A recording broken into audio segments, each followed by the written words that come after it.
Higit 10 milyong pisong halaga ng reward money pinamahagi ng PNP para sa mga impormanteng nakatulong maresolba ang ilang kaso. Umasa naman ng PNP na may makapagtuturo rin sa ilan pang sangkot sa flood control scandal. Nasa frontline na balitang yan si Kari Kitor.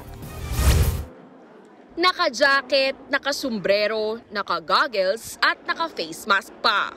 Balot na balot ang bawat isa sa 30 informant ng PNP na nagsama-sama sa Camp Crame sa Quezon City.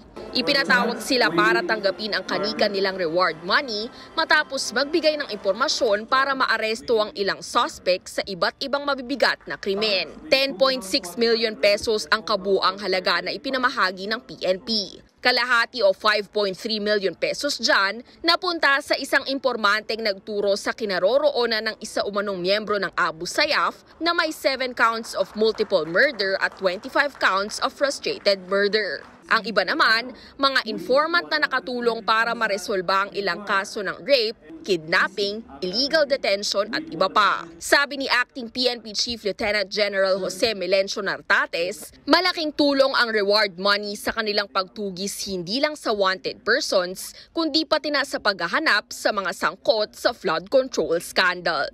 It is a tool. Siyempre mapapabilis. Mahihikayat natin ang ating mga kababayan magbigay ng mga information. We will not stop hanggang masatisfy or maaresto natin as ordered by the court. Sa ngayon, 16 pa lang sa mga nasasangkot sa anomalya ang may arrest warrant. 7 sa kanila ang pinaghahanap pa, kabilang ang dating kongresistang si Zaldico. 3 nandito, 4 nasa abroad.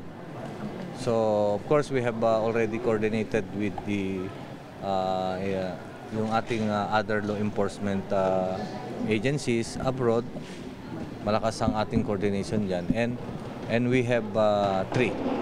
Of course, marami tayong tracker team. Nagbabalita mula sa Frontline, Kari Kitor, News 5. Mga kapatid, Ed Lingaw po, maging maalam at may pakialam sa mga napapanahong balita sa ating bansa. Para sa mas malilimang pagtalakay at paghimay sa mga issue at headlines, mag-follow at mag-subscribe sa social media pages ng News 5.